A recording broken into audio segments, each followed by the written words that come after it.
Hey guys, welcome to my top 20 designer fragrances for winter 2013. Thank you for tuning in. This list, of course, is going to have a whole bunch of same old. A lot of my old favorites, of course, peppering the list as usual. And as always, there's always a few newcomers in my list. I love to rotate a little bit and put some fragrances away. Sometimes a certain note kind of hits my nose and I don't want to wear that fragrance for maybe a year or so. So you're going to see some new faces, some old faces, and a new number one. Yes, one fragrance that actually was, I don't know if it was in my top 20 last year. I believe not. I mean, it impressed me so much that I've been wearing it quite a bit for winter. It's a Chanel.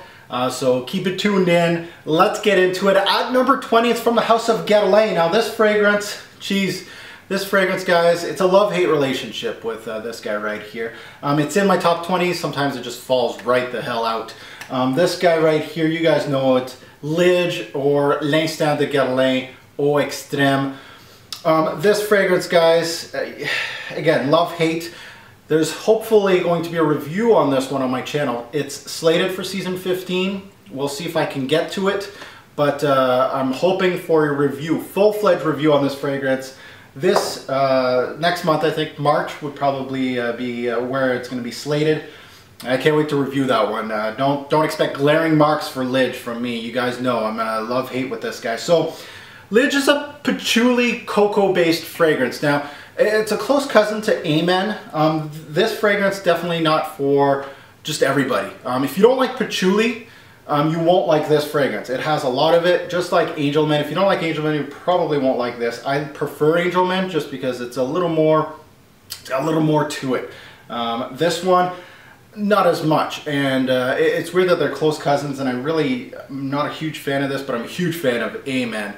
But either way, Lige kind of has a short-lived citrus off the top. It meets, and it meets it really quick. Like the base notes from this fragrance just jump at you. You get them from the start to the end. It meets that darker cocoa, patchouli, sandalwood combo. There's a little bit of anise, kind of giving it a little bit of spice actually in this fragrance. It's a good blend actually. Hard to like in my opinion. I really think there's going to be people on both sides of the coin. Just because of the darker notes. It's a very different designer, very warming. Not a top 5 designer in any way, shape, or form for me. Maybe for you, but not for me. It's very green, dark, and I love wearing this one in the really cool weather. I really like wearing this when it's super cold and I'm going to wear it outside. I do not like wearing this in the inside because sometimes it gets hot inside a house when it's, you know, cold outside, and this fragrance just hits my nose the wrong way. I'm going to have a coffee. Number 19 is a newbie. It's from the house of Mont Blanc. Mont Blanc. This is Exceptionnel. Exceptionnel. Now this is a definite newbie. Keep an eye on this one. This is actually a cheapie. It's my real first wearing of this one in the fall and winter. I wore it a lot this season, and really I kept reaching for it. So it's got to make my top 20 list just because I've worn it. Good blend of actual lighter notes. So again, just like Lige, it's got, you know, uplifting introduction. You got your citruses, ginger, lavender up front, but then you got a dark coffee and amber combo that darkens into the dry down. The only thing about this one that I felt in the winter was subpar longevity. You're getting a 4 to 7. I'd like to get 6 to 8 with these type of fragrances, but 4 to 7 still all right. A good scent cloud with this one. The only downside with this one is I wanted more oomph from it, unfortunately, and it felt a little weak. Great scent, just I think they need an extreme version of it. Now number 18, we got one that made it actually last year. This guy, if you haven't smelt it, smell this one. This is from the house of Paul Smith. I think one of his best fragrances, just simply called Paul Smith Man. I really enjoy this one. Lots of tonka. A good amount of iris in this, anise, and some violets. Compared by many as a Dior like fragrance. I really think this one is more like a DHI. It does have that good iris note, but it does have some backing to it. That tonka kind of warms it up a little bit. I really like that. Solid longevity and projection with this one. Paul Smith Man, mostly a casual scent for me. I really like wearing this casually in the winter. Very versatile. It can be worn day or night though. So Paul Smith, man, definitely check that one out if you haven't heard of it. At number 17, Mr. Lamarck. Yes, Lamal. Lamal, of course, one of my favorites of all time. This guy, we've been through a lot together. Lamal, vanilla, mint, lavender, very uplifting start to it. The vanilla kind of gives it a good depth. Versatile as hell. I always say Lamal is not just a clubbing scent, versatile as hell. Great longevity and projection. I know some people are saying that this has been reformulated, has kind of lost its longevity and projection. I need to get a newish bottle and see what all the hoopla is about. But either way, the vanilla in this keeps going and going and going. A barbershop-like feeling, but it just has enough sweetness to give it some pop. A great scent for work during the day, yeah, or just casual use, or even going out. A classic in the game, and I can't go without my Lamal. Lamal has to be in my collection. Even though if I trim down my collection, I'm still gonna have this just for nostalgia. That's it. At number 16, we got a Christian Dior fragrance. Christian Dior is gonna do really good in this list. This guy's from the Eau Sauvage line that's coming back. Come back, baby. Eau Sauvage Parfum. This one, of course, a solid citrus note to start off with, of course, that bergamot. There's a good backbone of vetiver and myrrh in it. Darkens it up, smoky myrrh running through this fragrance. A darker side of Eau Sauvage. If you haven't seen it, you gotta smell this fragrance. An excellent modern masterpiece. Yes, I'm saying it today. Wore this quite a bit in the fall. I think it made my top 10. It's going to make my top 20 in the winter. I continue to wear it during the winter. Excellent longevity and projection. Solid release from Dior, as always. And it could be forgotten with you know, the line doing so well and the Fahrenheit brand doing so well for Dior. You got to check this one out. Now at number 15, this fragrance right here was made for the Canadian winters. I'm telling you right now, this has it's an eau de toilette, but it has huge scent cloud and longevity. Just beast mode with this fragrance. This is absolute stunner for the winter. It's gonna last and last and last, and that's what I'm looking for my winter fragrances. This is from the house of 24 or Scent Story. 24 Gold. Have you smelt this yet?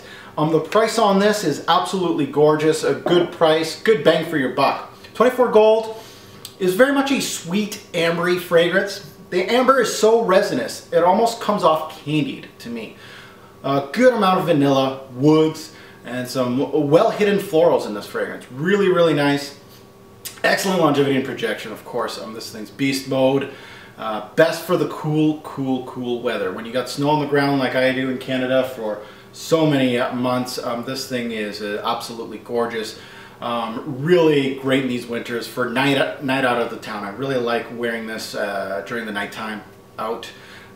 Really a good bang for your buck. 24 Gold. At number 15, 14 is a mainstay in my top 20 list. It comes in and out, but usually it's in my top 20 list.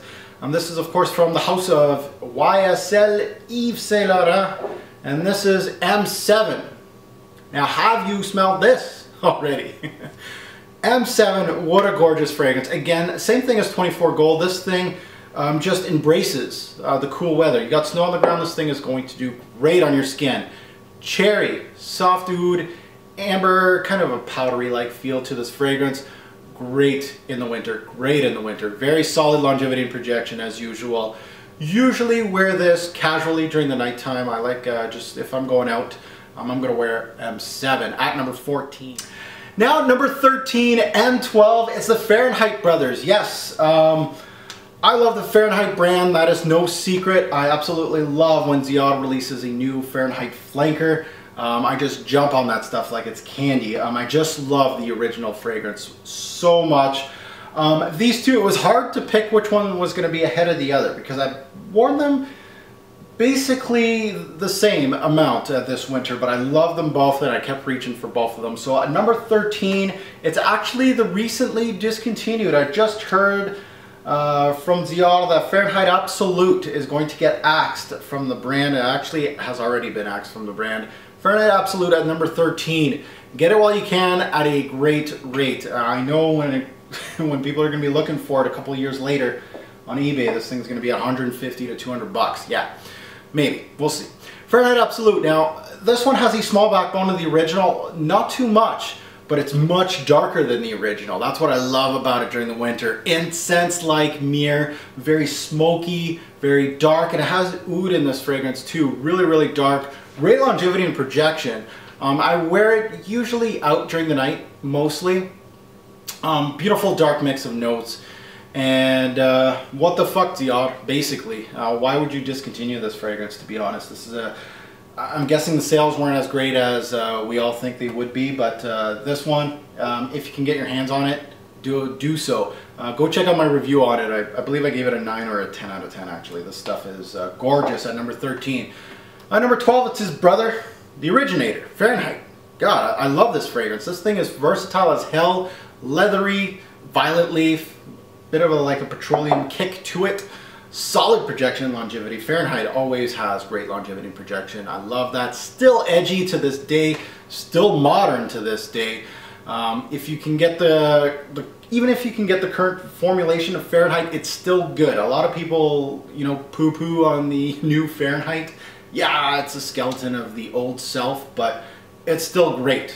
Smelling it from the store, it still smells good. A great mix of course, darker notes with fresh notes. That makes this a great one for every season. I like wearing this even in the summer, but winter I love wearing it too. I love the darker notes when they usually pop when the snow's on the ground. Fahrenheit, absolutely a classic in our game, just like Le Mans. A great fragrance at number 12. At number 11, a newcomer. Now, some people might get upset with me because YSL doesn't have La Nuit de l'Homme in my top 20. I love La Nuit de l'Homme, but I actually reached out for his little flanker here, more than the originator. So this one, La Nuit de l'Homme, Le Parfum. Yes, Le Parfum. I decided this winter and fall to give this one a chance. I didn't really give it that much of a chance when I first got it.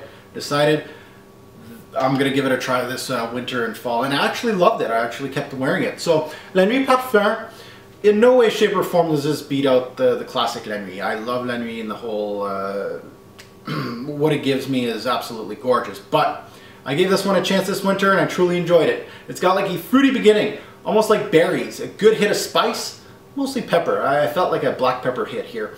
Much more spice than the original, of course. The vanilla is the backbone of this scent. It does great, and longevity is actually really good with this one. Almost 10 hours when worn well. I absolutely had a great time with Le Parfum. I was surprised that it gave me 10 plus hours. Now, projection is solid. I'd like to get a little more from it, but again, no complaints here. It's still solid. Great all-around scent, to be honest. Can be worn during the day or night.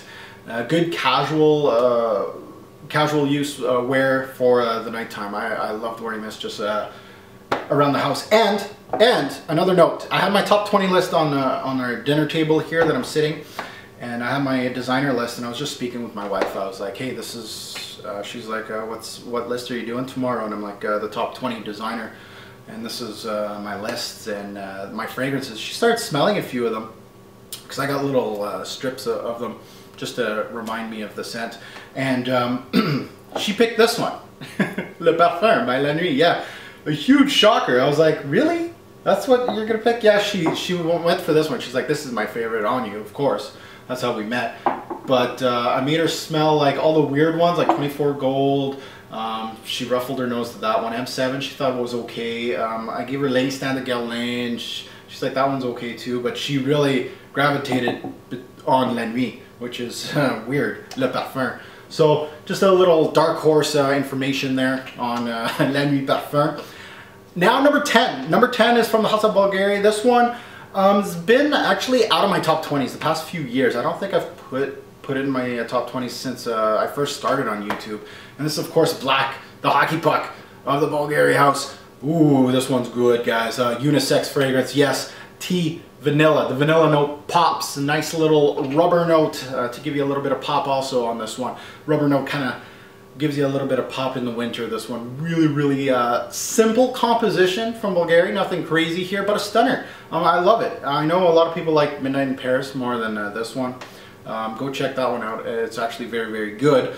But this one's very versatile in winter. I like wearing it all over the place. It sometimes gets lost in the shuffle. I'll be honest with you guys, with all these fragrances that I have, it gets lost in the shuffle. But it's got a nice heavy vanilla in this, and kind of like a leather-like, rubber-like note. And the tea kind of walks away from the fragrance. Once it gets a little cooler, you don't get much tea out of this one, but still a solid scent. And probably the best Bulgari fragrance that they have to offer, to be honest. I really, really gravitate towards this one. At number 10. At number 9, we got a newcomer, and this newcomer really did great. Newcomers usually have a hard time popping in my top 10s, unless you really knock my socks off. I'm not wearing socks today, just because these guys knock my socks off.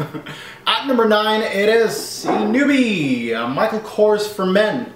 Yes, you might not have heard much on my channel from Michael Kors, just because I've been testing it. Haven't done a full review on it yet. You can see my unboxing of it in one of my hauls. But Michael Kors for Men, very warming. Good amount of spice, really good amount of spice. Good tobacco note in here too. Nice smoke, and it's a solid start with a sweet, fruity taste, almost like a plum-like note. I don't know if it has plum. I should have looked at the note breakdowns, but it's like a fruity, plummy-like note, balanced with tobacco and spices to warm it up. Really nice. Yeah, that sounds good, doesn't it? It's a gem in the designer game that I've finally just kind of noticed in my collection. And a really good projection and longevity, which is awesome. And definitely go check that one out. If you haven't heard from Michael Kors, go check out Michael Kors for Men. You probably could get this online for really cheap too. At number 9. Number 8, again another newcomer. Look at me go. I'm newcomering like a boss. So at number 8, it is from Eisenberg, and this is of course Osé, the EDP, Eau de Parfum. This reminds me of the whole New Harlem, Rocha Man type fragrances. Yeah, this is what this is. Big punching lavender with a coffee combo. Yes, coffee. Great note in fragrance, especially for fall and winter. Good amount of sweetness. The sweetness in this fragrance reminds me of Rocha, but it's kind of like synthetic light sweetness, so it kind of reminds me of Rocha Man. But it's not as breakfasty as New Harlem. It's kind of in the middle of the two, I think. It's like number 2 out of the 3 here. A little lighter and a little less thick, and it kind of cleans up the scent as far as Rocha and New Harlem go. This one's a cleaner version, we'll say. And basically excellent projection and longevity, by the way, with Osé. A really great scent. I'm surprised nobody has really mentioned this that much in our community. Really great scent at number 8. At number 7, Mainstay, Gucci. Yes, the old Gucci. Old Faithful, Mr. Brickhouse here. Gucci Put On 1. Huge cedar note. If you like your woods, Gucci Put On 1 is for you. Lots of cedar, incense to give it a little bit of smoke. Super masculine. You almost have to have hair on your chest to wear this stuff. This is absolutely great stuff. Projection, longevity, something not much to sneeze at as far as those two categories go. But the scent is so absolutely gorgeous that I kind of look the other way as far as projection, longevity. I know some people live and die with longevity and projection, but hey, I wear it indoors. That's all I gotta do. Great for indoors and outdoors. In these Canadian winters, it really doesn't last on my skin if I go outside, but wearing it inside, perfect. So if you love your woods, you gotta test Gucci Put On. Now the top 6, guys, a lot of familiar faces here. You're gonna be like, Mark, you repeat yourself so much in these top 20 lists. And there's a reason. There's a lot of stunners here that I just keep going to them. And again, with a collection like mine, you go with the best. And this is the reason why these guys keep showing up top 5 dead or alive. Sometimes they'll come in and out of the top 5, but usually they're there. So you can see a lot of familiar faces. We've got 2 newcomers in this top 6-ish. One is just because it's a new bottle and it never made it. And of course the other one is an oldie but a goodie. I can't wait to reveal number 1. So let's get to it. At number 6 is the newcomer, Versace.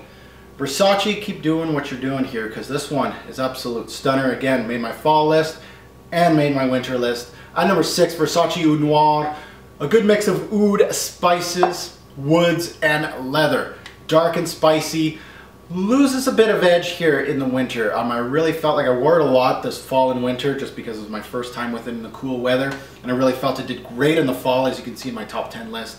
in the fall, or my top 20, sorry. It did really great. It knocked out the competition. Now, in the winter when it was getting a little colder, it lost a little bit of edge when the snow was on the ground. I like it much better in the fall, to be honest, but it was still in the rotation since it's such a beautiful scent. A little close to the skin. Yeah, longevity, I think it's good. I know a lot of people are saying, longevity projection's crap on Versace, you don't get it. Mark's hyping it up like, oh, nah man. Longevity's good, solid, projection. It's almost a skin scent, yes. It does well in the fall, but in the winter here, it's like a Gucci put on one. You love the scent, you can't wear it outside in the snow because it dies. Same thing with this guy. It is going to die in the snow, but you wear it indoors, people are going to smell you, and you smell great. And that's the thing. At number 6, Versace Noir. If you want to skip it because of longevity and projection, you go ahead. I'm going to smell like a boss when I pass by your girl. At number 5, let's take a look at the House of Lalique. Now this one, of course, when I say Lalique, you say Encre Noire. Yes, the best vetiver in the designer game. Yes it is. Why? Because it's so bold, different. Even though you've tested out a whole bunch of vetiver based fragrances, you haven't tested out Encre Noire just because of that. Test Encre Noire. I'm telling you, it's different. It's wet yet dry vetiver. Dark, unique, should be much more expensive than it is. A star in the designer game and one of the best ever made under $100. I would gladly pay almost 200 bucks for this stuff. Yeah, at number 5. At number 4, Christian Dior. Yes, my absolute fave from Dior line, of course, the intense version. I love this stuff, and I just can't get enough of it. At number 4, it's great. Vanilla cocoa wrapped in iris. That's the vintage, by the way. A great choice for an upscale event. I love wearing it, you know, at an upscale event in the winter. If I'm wearing, you know, a suit and I'm wearing a wool coat over the suit and I'm going to, you know, a wedding, funeral, whatever. Dior does the trick, man. They can smell you outside, inside. This thing is great. And a Stunner by Dior, great longevity and projection again. This is worth your dough, and this is what this list is all about. These fragrances are worth your money depending on who you are, but as far as the scent itself, the quality of the notes, and longevity and projection, most of these are great, and you're going to get a great bang for your buck. At number 3, Mugler, baby. You can't get a top 20 list out of me, designer, without a Mugler fragrance. This guy, of course, he's star, no pun intended. This is pure malt. I love pure malt. This one, of course, whiskey, Boozy, Angelman, basically. Not only a very unique scent, but probably one of the best of all time from the Mugler house, and as far as designer fragrances. I really feel like this has like that stigma that it's like an Amen flanker, and it shouldn't be. It should be resting on its own, just because Mugler hasn't done anything outstanding since Amen, since the 90s, and then they released this thing, and it was great. And they really should not be looked at as, this one should not be looked at as a flanker, it should be looked at as at its own. And I think it's actually much more popular than the original Amen, to be honest. I really think a lot of people buy this and they don't even look at Amen. So very good. Projection, longevity, of course, a stunner from Mugler. Everything I want any designer fragrance to stand out. And of course everything else, a 10 out of 10 from me. At number 2, it's the originator from the Mugler house. Yes, I haven't forgotten my baby. Amen, probably the best designer released ever. A gourmand patchouli bomb. This is by far the fragrance to wear in the winter. This thing shines in the winter. It shines. It's constantly in my top 5 for a reason. Its longevity and projection is bomb, and it's like no other. The warmness of this fragrance and the uniqueness of this fragrance is unmatched in the designer game. It's a classic in the game, and give it another chance. If you've smelt it like early in your fragrance career, go back to it. I did the same thing as you did. I smelt Amen because of people saying how great it was, and I was just like, no, it's not. Yeah, it is. At number 2, now, Before I introduce my number one, du café. J'ai besoin du café là. Ça c'est bon. Okay, at numéro 1, number 1, Chanel. Yes, this might be an introduction to a lot of you out there. I hope so. To a lot of you that have smelt this fragrance, you know what I'm talking about. This fragrance, I purchased what? I think it was, I got it actually when I got married in Aruba. I got an Aruba duty free. Now that was a few years ago, actually, a few years back. I loved it, and for some reason I never reached out for it.